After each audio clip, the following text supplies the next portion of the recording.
Bonjour à tous et je suis ravi de vous retrouver pour animer cette session Inégalité et croissance, sujet crucial de notre sommet bien commun.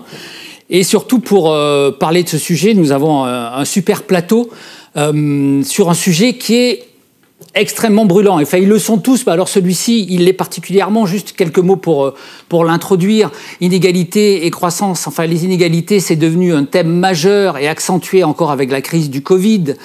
Un thème très médiatique, mais aussi avec beaucoup de travaux d'économistes qui ont détaillé l'accroissement assez spectaculaire des inégalités. C'est un mouvement mondial et qui n'épargne évidemment pas la France, même si en France, le phénomène est moins important qu'aux États-Unis. Mais pour introduire le sujet, je citerai Challenge, bien sûr, qui, chaque année, fait son numéro spécial sur les 500 fortunes les plus importantes, les 500 fortunes professionnelles. Et le dernier classement, même en pleine période de Covid, a montré que les plus riches continuaient de s'enrichir avec un patrimoine de 730 milliards d'euros.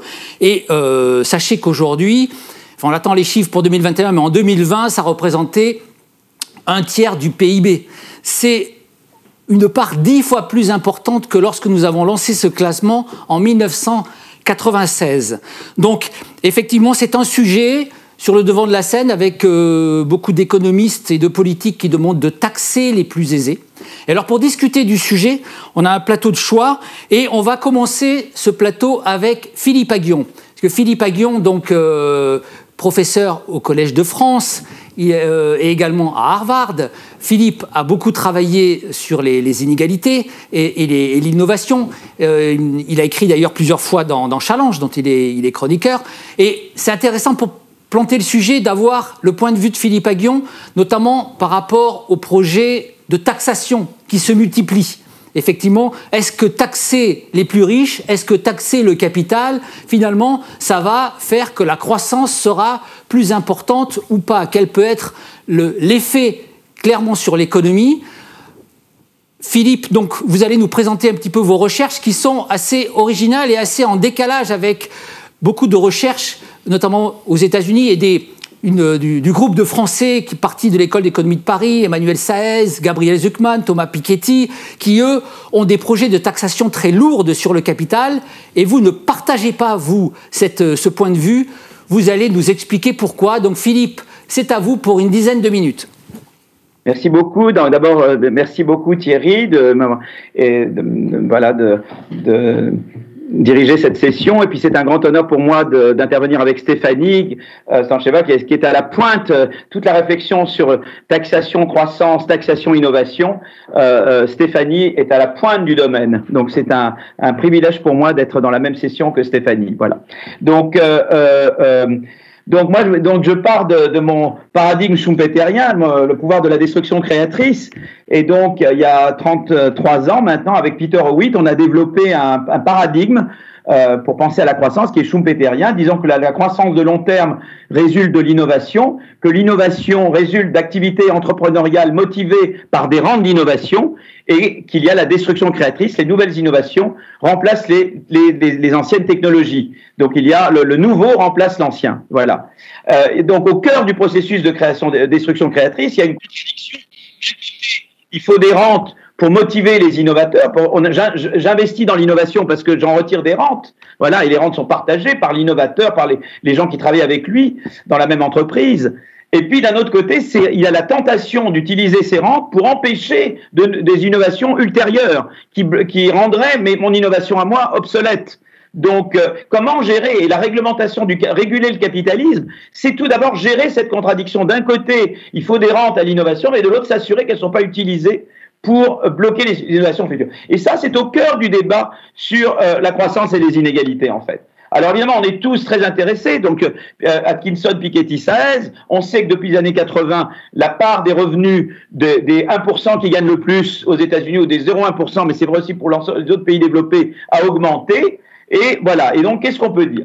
Alors déjà, moi je voudrais juste dire trois idées importantes, mais trois idées importantes. D'abord, c'est que, est-ce qu'il faut se braquer sur la part du revenu du top 1%? Il y a d'autres mesures d'inégalité. La deuxième chose, c'est que l'innovation est une source d'inégalité en haut, mais elle diffère d'autres sources.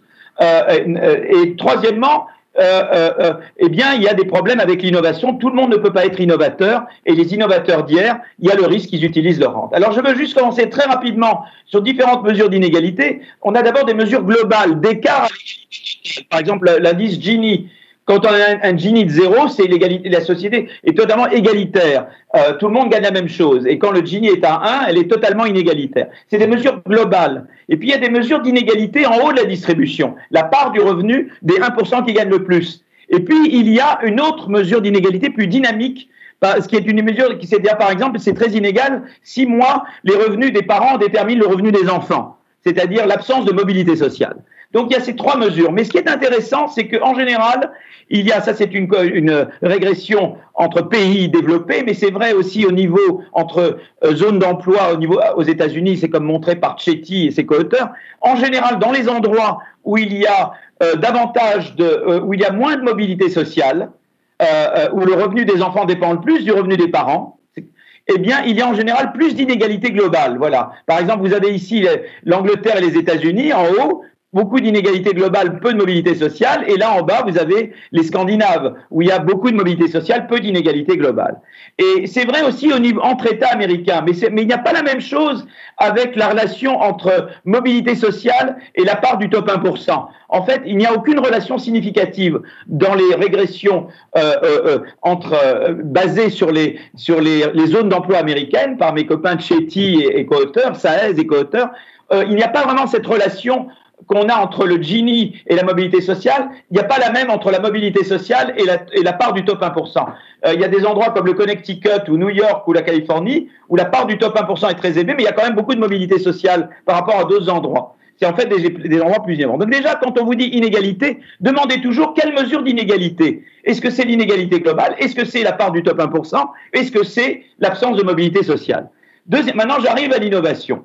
Donc l'innovation, en fait, on peut montrer, et ça c'est basé sur mes travaux avec Richard Blandel, David Emous, Antonin Bergeau, on montre, si vous voulez, et Ufuk Aksigit, on montre en fait qu'en fait, si vous voulez, on regarde entre États américains au cours du temps, et on s'aperçoit que, effectivement, les États américains qui sont plus innovants, ou les années où ils sont plus innovants, la part du top 1% est plus importante.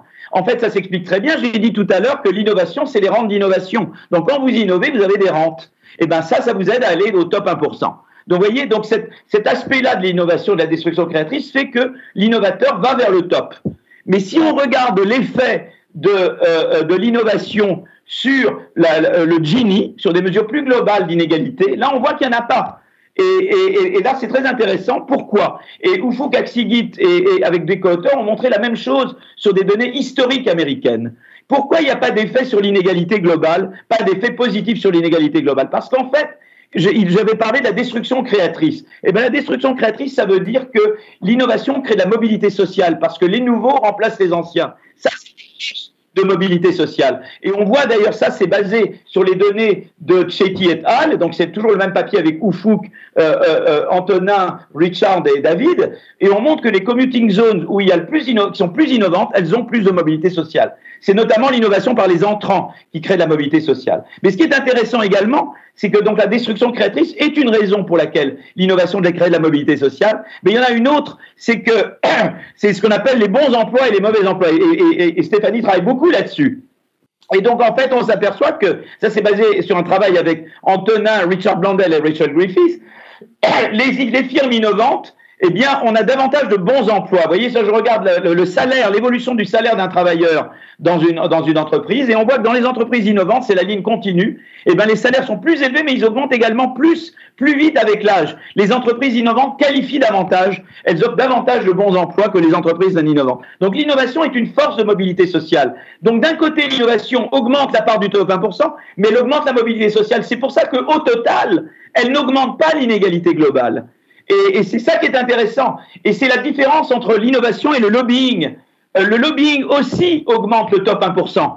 Mais le lobbying réduit la mobilité sociale, parce que le lobbying, ça veut dire quoi? C'est des entreprises existantes qui s'entendent avec le gouvernement, qui font du lobbying auprès du gouvernement pour empêcher l'entrée de nouveaux. Ça réduit la destruction créatrice, ça réduit la mobilité sociale, et le résultat, c'est que le lobbying, qui est une source d'inégalité en haut de la distribution des revenus, également est une source d'inégalité globale, parce que le lobbying, en fait, eh bien, elle réduit la mobilité sociale, tandis que l'innovation l'augmente. Donc je dis toujours, il y a Steve Jobs contre Carlos Slim. Steve Jobs, c'est le type qui devient riche parce qu'il innove. Carlos Slim, c'est le type qui devient riche à cause du lobbying et des relations politiques. Et vous voyez, là, c'est le lien entre lobbying, les États américains qui font davantage de lobbying l'année où ils le font plus, eh bien, le top 1% augmente. Ça, c'est comme pour l'innovation. Mais également, si je regarde le Gini, surtout en haut, eh bien, je vois que, surtout en haut de la distribution de lobbying, eh bien, à des niveaux très élevés de lobbying, ça vous donne également un Gini beaucoup plus élevé. Donc, vous voyez,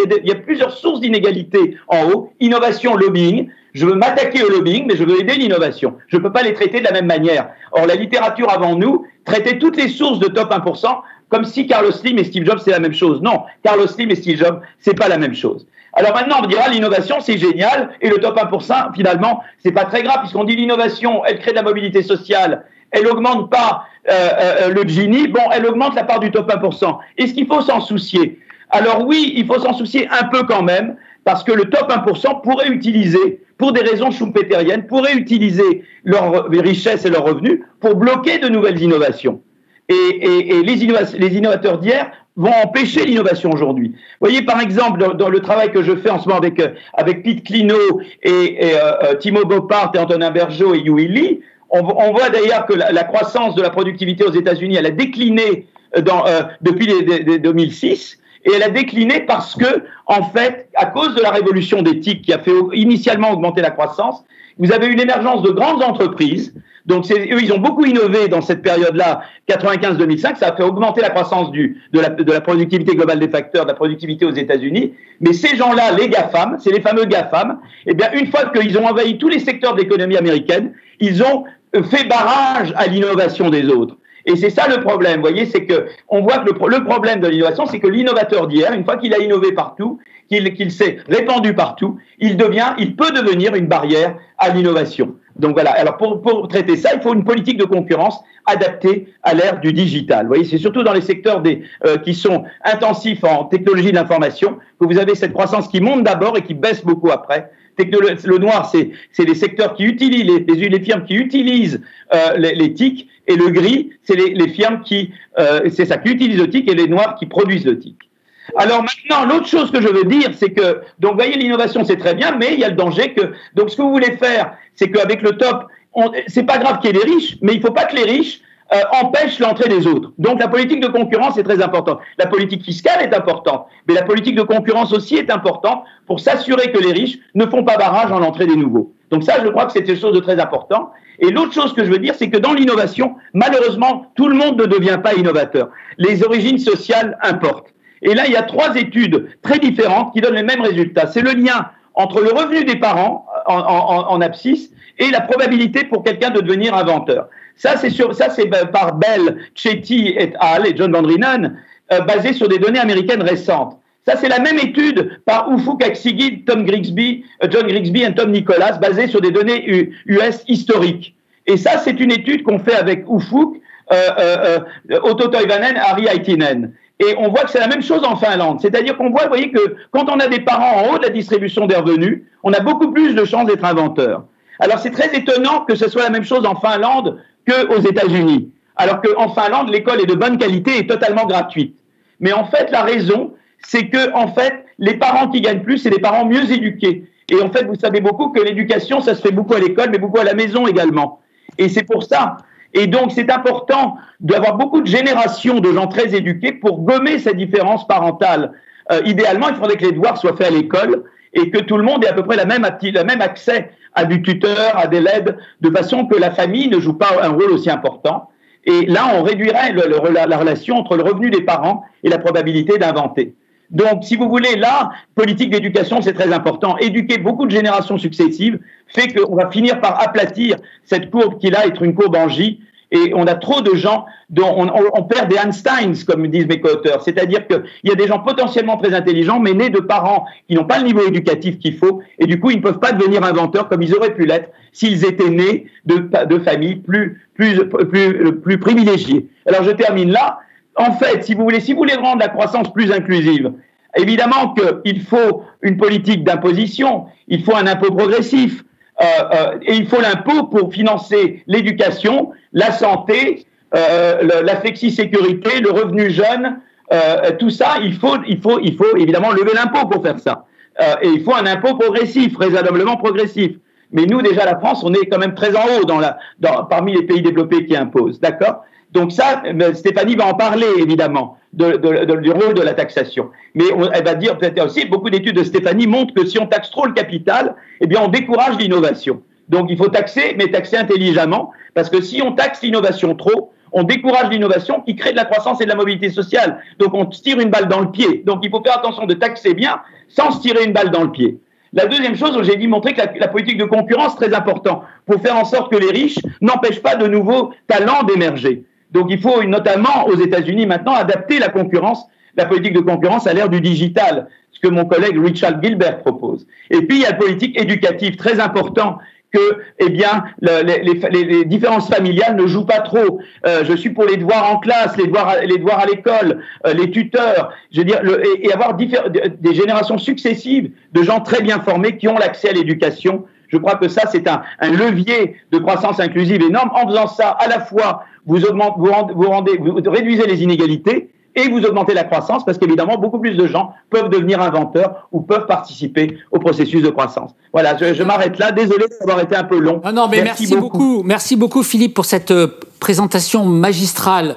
J'ai un peu oublié, en te présentant, de parler de ce sommet qui, quand même, il faut le savoir, l'œuvre de Philippe Aghion va être bientôt célébrée dans un sommet sur The Economics of Creative Destruction. Et donc, ça va avoir lieu en juin. Et nous, avec TSE, on est très fiers d'avoir 6 prix Nobel. Mais Philippe Aghion, il a réussi, lui, à rassembler 11 prix Nobel pour parler de son œuvre et notamment de ses liens entre innovation et croissance. Cette approche extrêmement originale.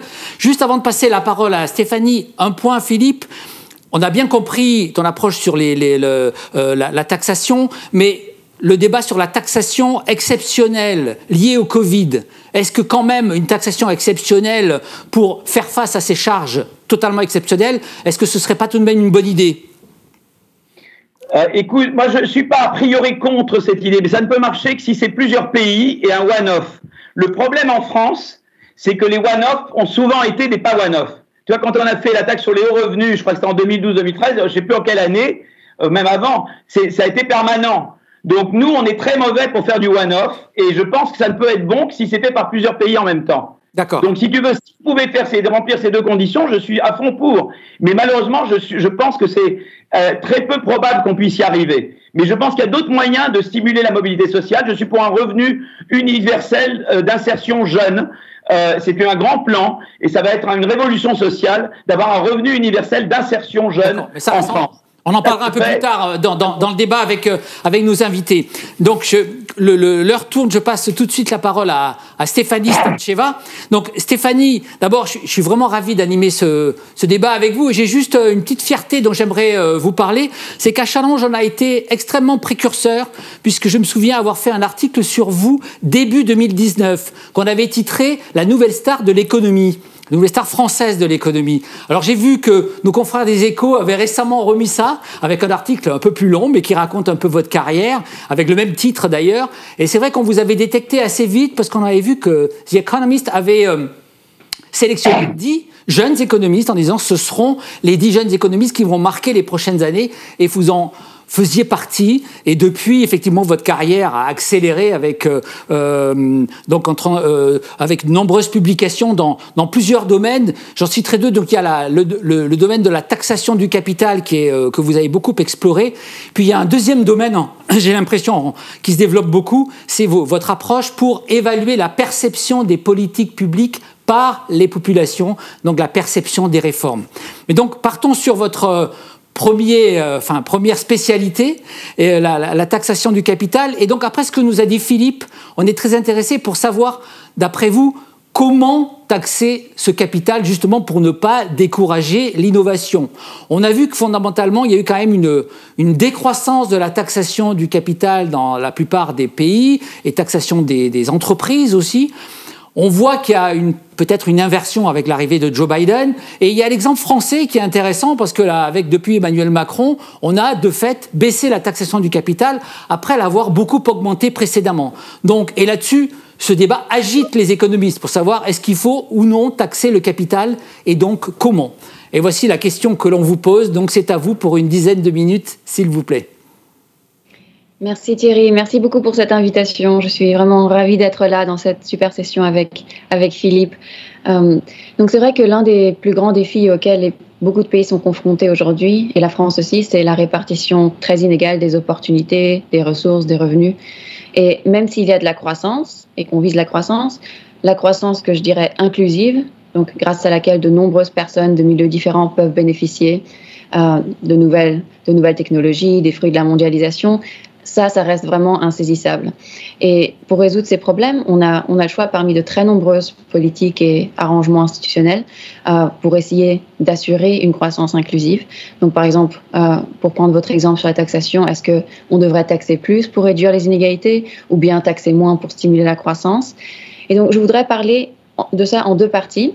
D'abord, je pense qu'il serait utile de prendre un tout petit peu de hauteur et de vous présenter un cadre assez simple et structurant pour penser les politiques de croissance inclusive, qui, je pense, peut aider à rationaliser les discussions. Et ensuite, je parlerai brièvement de quelques politiques fiscales concrètes que je pense ont du potentiel. Donc, si on pouvait montrer la slide que j'avais. Donc, allons-y pour la première partie. Donc, c'est la discussion de politique de croissance ou contre les inégalités peut vraiment être organisée autour de deux questions ou dimensions. Donc, la première, c'est quel groupe de revenus est la cible principale de ces politiques? S'agit-il principalement des ménages à faible revenu, tout en bas de la distribution des revenus, ou bien est-ce que c'est plutôt les classes moyennes qui traditionnellement ont eu accès à de bons emplois et à de bonnes opportunités, mais qui de plus en plus sont confrontés à une baisse de revenus et du niveau de vie et à une insécurité économique croissante? Ou bien est-ce que c'est visé pour les personnes à revenus élevés au sommet de la distribution qui concentrent beaucoup de pouvoir économique, que ce soit individuellement ou par les actions dans les grandes sociétés? Et donc cette dimension est capturée par les lignes de la matrice. La deuxième question ou dimension concerne quel stade de l'économie est-ce qu'on veut viser. Donc là, il y a une distinction très utile entre les politiques de pré-distribution et les politiques de redistribution. Donc dans cette terminologie, redistribution, ça se réfère aux politiques sur les revenus et les transferts de richesse une fois qu'ils ont été réalisés. Donc par exemple, les transferts redistributifs, la fiscalité progressive, l'assurance sociale. Ce sont des politiques qui remodèlent les inégalités après que les décisions économiques concernant les emplois, l'innovation, les investissements des entreprises sont prises. Et donc j'utiliserai plutôt le terme post-production pour désigner ces politiques-là. Les politiques de prédistribution sont celles qui façonnent directement le fonctionnement et les résultats générés par les marchés. Donc ici, c'est très utile de distinguer parmi les politiques de pré-production, qui sont celles qui déterminent les dotations et les capacités avec lesquelles on entre dans le marché du travail, telles que l'éducation, les compétences, le capital financier, les réseaux sociaux. Et puis les politiques de production même, qui sont celles qui influencent directement les décisions en matière d'emploi, d'investissement et d'innovation des entreprises. Et donc, dans l'ensemble, ça, c'est de la classification dans les colonnes de la matrice. Donc, pourquoi c'est utile d'avoir ça? Parce que les États-providence traditionnels, comme la France, sont généralement beaucoup appuyés sur la première et la troisième colonne de cette matrice. Donc, on s'est concentré sur l'éducation et la formation d'une part, et sur la fiscalité progressive et l'assurance sociale d'autre part. Et typiquement, les politiques qui sont au stade de production sont généralement considérées très séparément, axées sur la concurrence, la compétitivité, justement la croissance. Donc, en un mot, jusqu'ici, quand on pense aux inégalités, on pense à la première et à la troisième colonne, et quand on pense à la croissance, on pense à la colonne du milieu. Et ça reflète cette dichotomie traditionnelle entre les politiques sociales d'un côté et les politiques de croissance, économique, productivité d'un autre. Et donc, les premiers visent à corriger les inégalités et l'insécurité, les autres à améliorer la productivité, l'innovation, la croissance. Mais est-ce que ça fait vraiment sens de considérer inégalité et croissance séparément comme ça? Donc je pense aussi que avec ce que vient de présenter Philippe, c'est très clair que non. Une telle dichotomie elle est seulement justifiable lorsque l'économie fournit déjà de bons emplois à tous qui ont une éducation et des compétences adéquates, et où en fait la plupart des gens peuvent avoir une chance raisonnable d'atteindre un bon niveau de vie, disons un niveau de vie au moins moyen. Et c'était peut-être le cas dans les décennies précédentes en France, mais dans beaucoup de pays, ce n'est plus vraiment le cas. Et c'est beaucoup moins justifiable d'avoir cette dichotomie dans un monde où le niveau de vie de la classe moyenne et les bons emplois s'érodent en raison de la mondialisation, le changement technologique, etc. Et donc, la disparition de ces bons emplois et la prolifération des mauvais emplois et des marchés très déprimés, par exemple les marchés régionaux, et l'insécurité économique croissante, sont des problèmes structurels maintenant auxquels sont confrontés des pays comme la France. Et donc, pour y remédier, une bonne intervention politique est nécessaire, bien sûr, au niveau colonne 1, pré-production, et au niveau colonne 3, mais il faut également contribuer à la phase de production qui elle-même peut en fait amplifier ou réduire les inégalités et les perpétuer.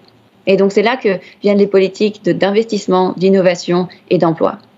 Et donc, pourquoi il faut se soucier vraiment de ce milieu ? Parce que cette disponibilité de bons emplois, de bonnes entreprises, elle est importante non seulement pour les travailleurs et le bien-être des travailleurs eux-mêmes, mais aussi pour les impacts et les retombées plus larges qu'elle a sur la société. Donc, le manque de bons emplois, le manque de bonnes opportunités, ça a des coûts sociaux, ça a des coûts politiques, par exemple sous forme de montée de populisme autoritaire, de nationalisme et de polarisation politique. Et ça a aussi des coûts en termes de croissance. Donc, toutes les nouvelles technologies et les productivités, par exemple l'automatisation, l'économie du savoir ou les progrès numériques, vont rester limitées dans quelques entreprises et quelques secteurs, parmi certains groupes qui peuvent en bénéficier, et tout le reste sera abandonné en quelque sorte. Donc, ce n'est pas forcément quelque chose qui sera bon pour la croissance à terme également. Et donc, cet éventail de coûts économiques, sociaux, politiques, vraiment demande à ce qu'on intervienne un peu à tous ces niveaux pour internaliser ces retombées. Et donc, en un mot, il faudrait agir sur toutes les colonnes, donc dans une approche un peu plus intégrative pour réduire les inégalités sans freiner la croissance. Et donc, les politiques au stade de production ne sont bien sûr pas un substitut pour l'éducation, la fiscalité progressive ou les politiques de protection sociale. Elles sont absolument essentielles. Mais c'est quelque chose qui est très important comme complément, justement peut-être dans un pays comme la France où le fardeau fiscal, comme l'a dit Philippe, est assez grand. Et donc intervenir directement au stade de production, ça peut en fait permettre d'alléger le fardeau des budgets autre part, dans les autres colonnes. Et il y a aussi le fait que dans les pays comme la France, on a cette peur énorme qu'il y a un trade-off, il y a un compromis indésirable entre la quantité et la qualité d'emploi.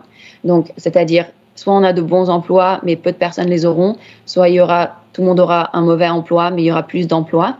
Et c'est vrai que beaucoup de pays prennent la position de tolérer une sorte de marché de travail polarisé, où il y a des enclaves très dynamiques, de centres commerciaux et de production avec des activités très rémunérées, qui existent au milieu de nombreux emplois peu rémunérés, avec des poches de chômage.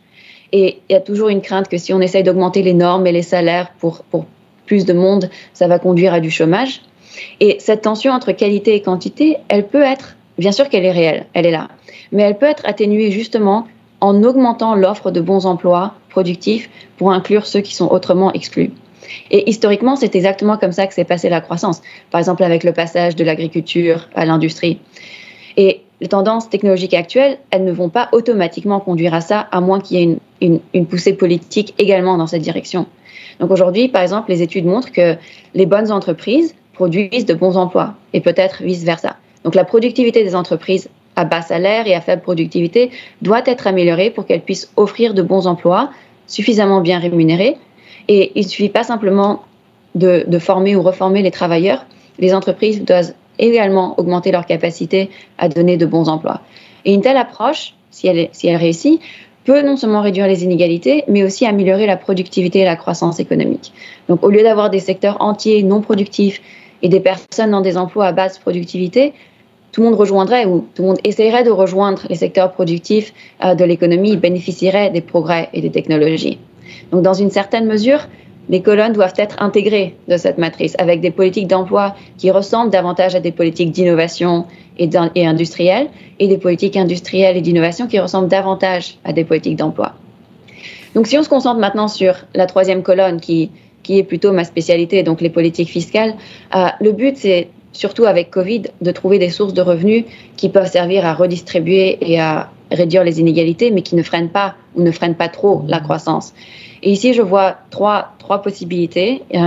La première politique fiscale, c'est la taxation des multinationales. Donc, les entreprises multinationales ont beaucoup bénéficié de la globalisation et des nouvelles technologies. Et beaucoup de citoyens, je le vois très bien dans les enquêtes que je fais, commencent à penser que c'est assez injuste que ces entreprises bénéficient et sont souvent aidées par les gouvernements en temps de crise, comme par exemple la crise financière ou Covid, mais ne payent pas des impôts à même titre souvent que les entreprises non multinationales. Et donc, les USA ont déjà adopté une taxe globale minimum sur leurs entreprises. Et pour l'Europe, je pense que les propositions de l'OCDE et du Global Tax Forum, qui sont dans les piliers, dans le programme BEPS, peuvent être vraiment une superbe opportunité et pourraient aboutir à une bien meilleure taxation des entreprises multinationales coordonnées entre les pays. Donc, pas des actions unilatérales. La deuxième politique, je pense qu'il faut repenser la taxation des successions. Pas seulement en France, mais en France aussi. Donc, la taxation des successions et des héritages, c'est très mal compris, et en partie à cause de cela, mais aussi pour d'autres raisons, c'est très impopulaire. Et en fait, les systèmes actuels ont des problèmes majeurs qui sont souvent myopes. Ils ne permettent beaucoup trop d'optimisation fiscale qui bénéficie en fait surtout aux contribuables très aisés et ne sont du fait pas tellement progressifs. Il y a des propositions très intéressantes sur comment bouger vers un système qui est fondé sur le bénéficiaire et qui soit progressif en fonction du montant cumulatif que reçoit une personne. Et ça permettrait en fait de rendre ça beaucoup plus progressif, beaucoup plus rationnel. Et quitte à exempter un grand montant, ça resterait beaucoup plus progressif si c'est basé sur le bénéficiaire. Et troisièmement, il faut investir dans les capacités de l'administration fiscale. Donc, c'est une proposition très simple, mais c'est quelque chose qui peut avoir un rendement énorme. Donc, il y a maintenant tellement plus de bases de données fiscales et administratives exploitables et des méthodes d'analyse, comme les algorithmes prédictifs ou l'apprentissage automatique, qui permettraient de beaucoup mieux identifier, freiner l'évasion ou l'évitement fiscal et implémenter les politiques fiscales.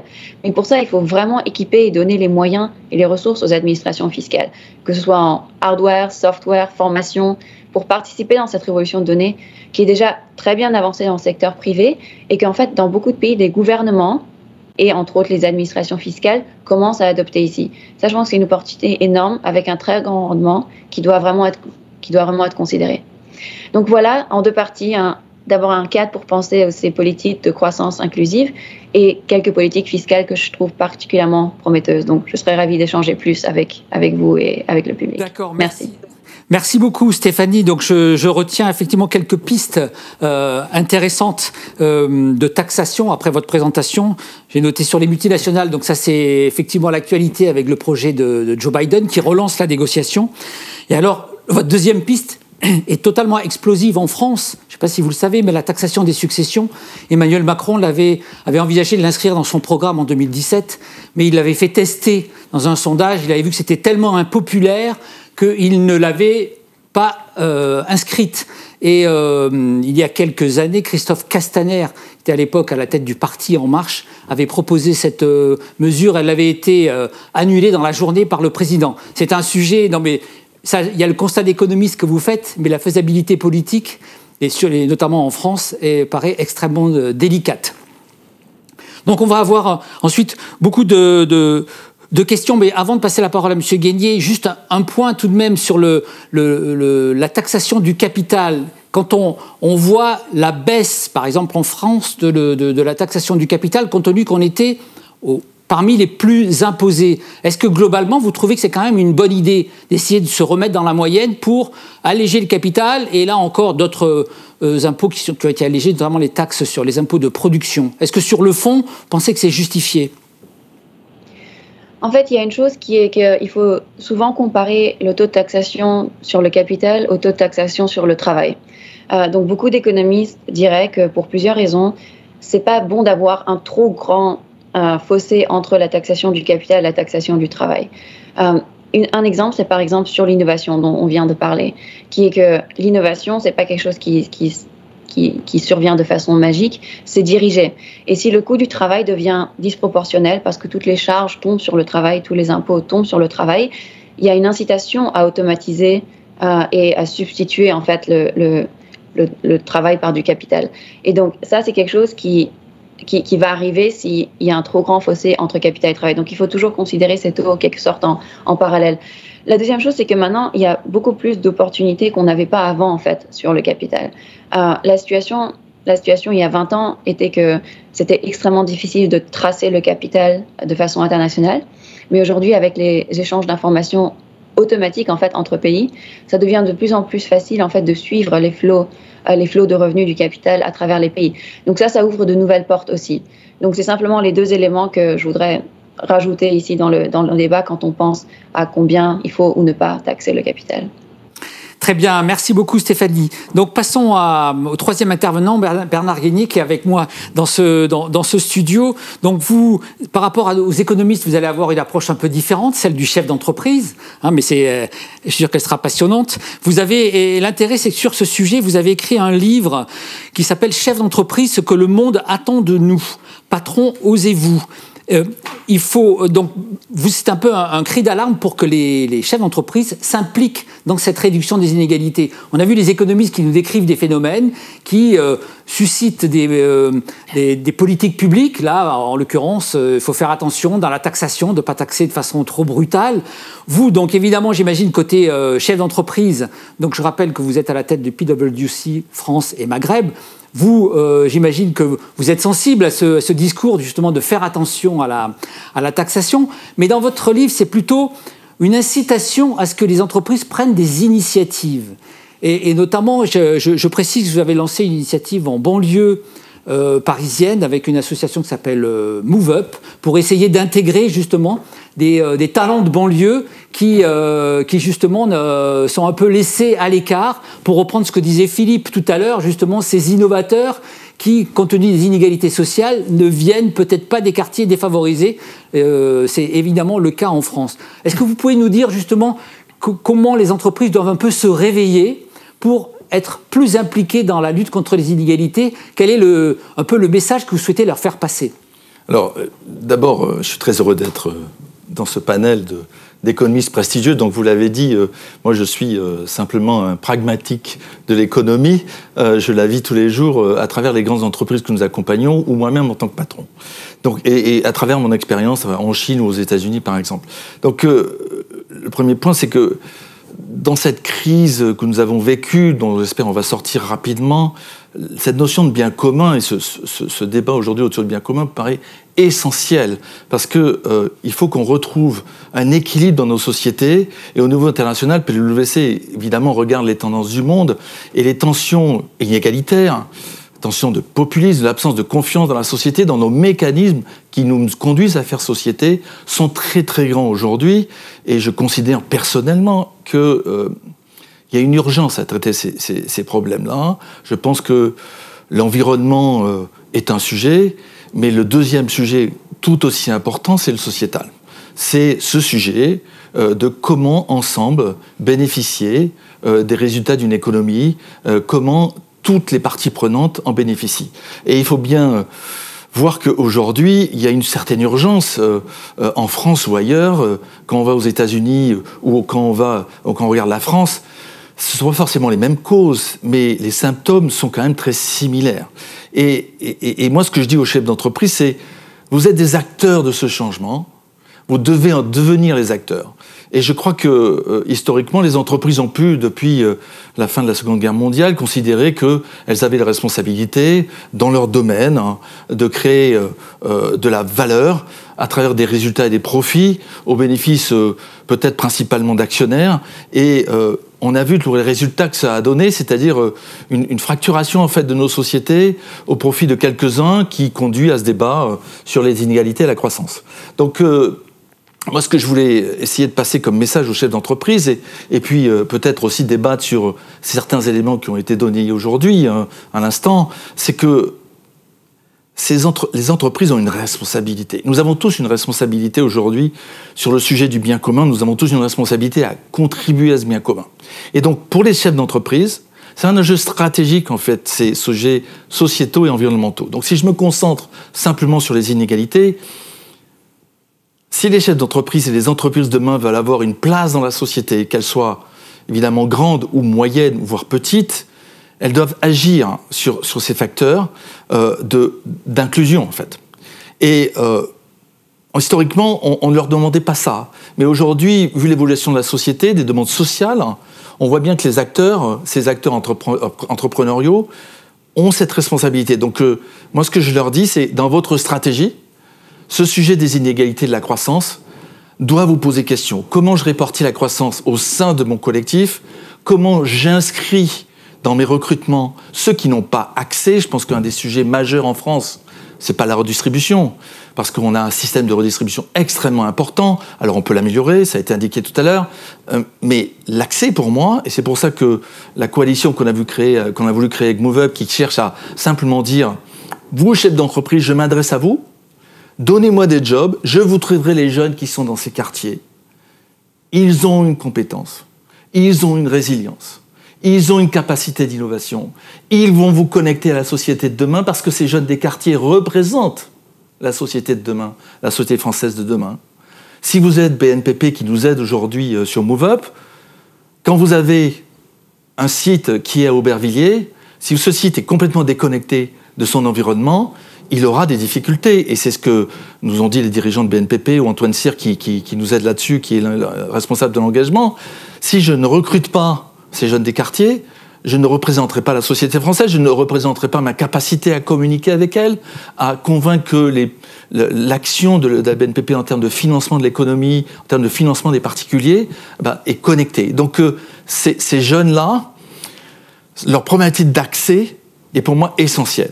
Le deuxième point, c'est que je crois profondément qu'un des grands sujets, en tout cas en France, et puis après on pourrait en discuter aux États-Unis ou en Chine d'ailleurs, même si les modèles, évidemment, sont extrêmement différents et les enjeux sont très différents, le sujet de l'éducation, pour aller vers les bons emplois, encore faudrait-il définir ce qu'est un bon emploi, et je vais y revenir, le sujet de l'éducation, pour moi, le sujet de permettre à cette diversité d'exprimer sa capacité d'innovation, Philippe l'a dit tout à l'heure, mais est absolument essentiel. Nous perdons de la valeur, je le constate moi-même dans ce contexte, puisque je suis aussi président d'une association qui s'appelle Téléma, qui aide des jeunes de talent à passer leur bac alors qu'ils viennent des quartiers.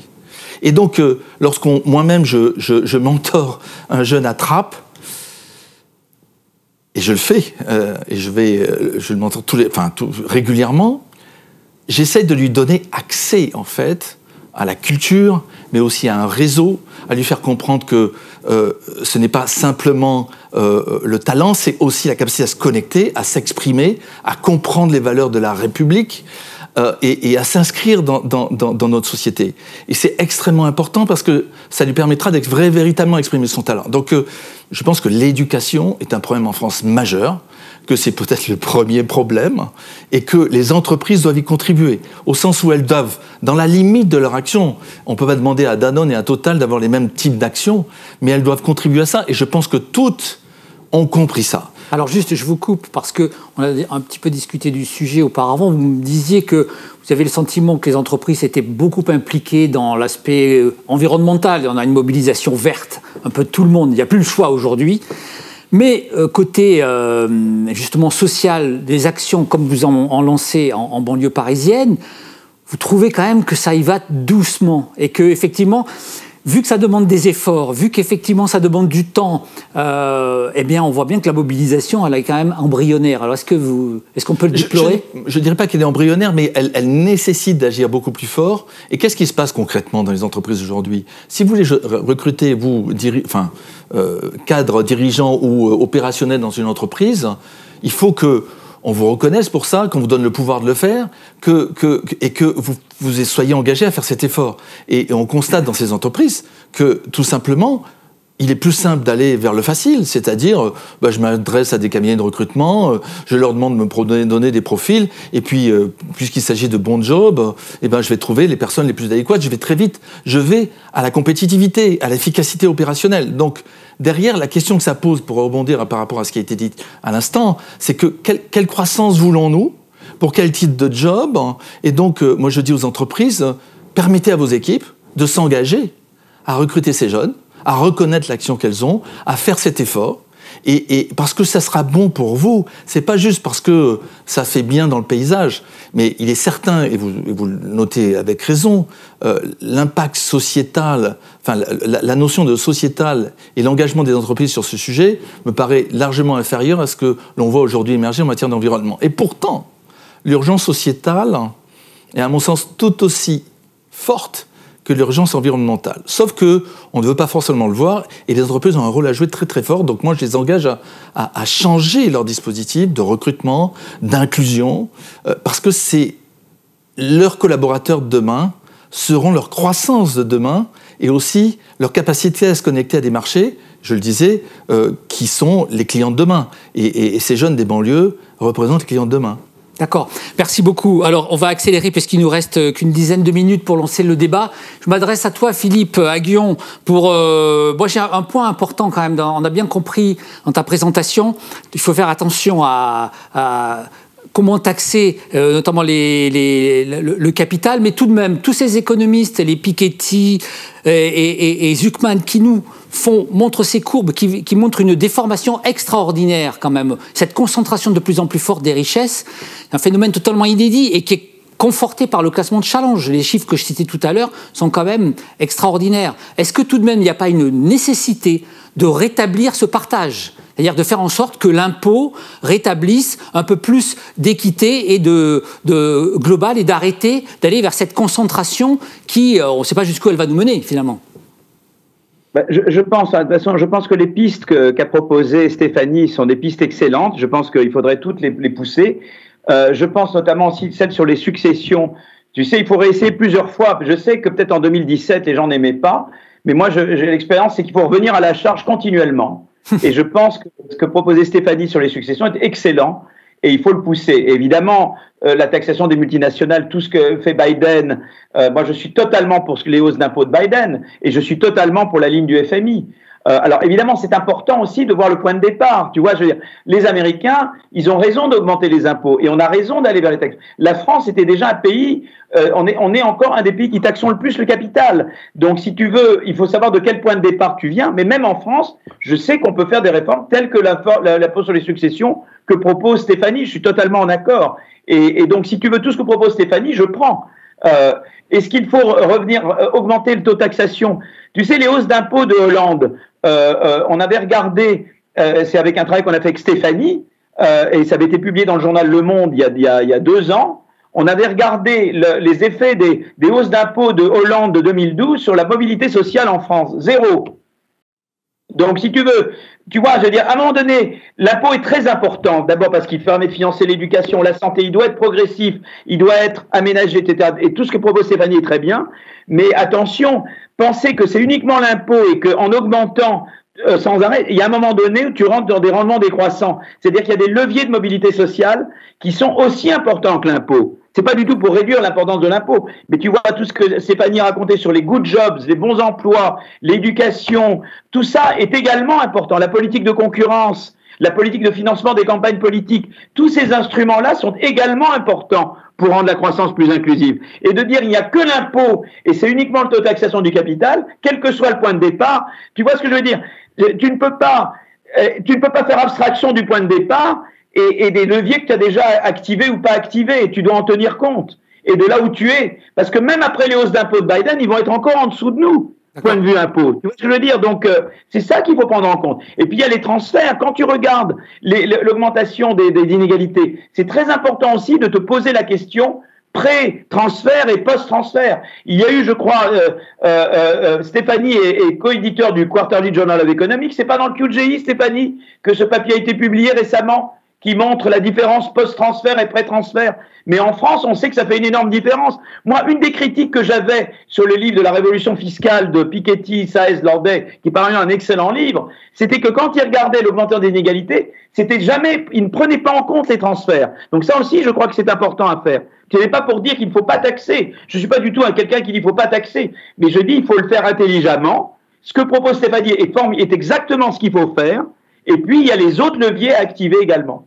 Excuse-moi d'avoir été un peu long dans ma réponse. Non, mais merci, c'est très, très détaillé. Stéphanie, justement, alors, je voulais faire réagir à l'autre aspect, qui n'est pas les hausses d'impôts, mais les baisses d'impôts, puisqu'on a beaucoup de difficultés en France à évaluer l'effet des baisses d'impôts sur le capital et la réforme de l'ISF, qui était quand même une des mesures phares d'Emmanuel Macron, qui a très vite mise en place pour justement en avoir des effets.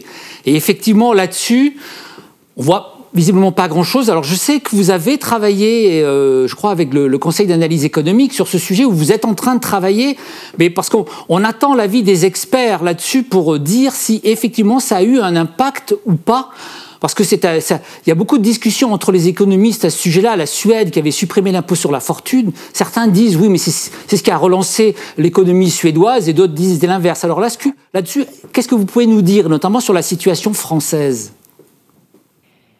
C'est vrai que c'est une question très importante, et il y a une commission qui est mise en place pour évaluer justement la réforme de l'ISF. Et c'est vrai que c'est peut-être pas assez de temps à passer pour pouvoir dire quelles seront les vraies conséquences.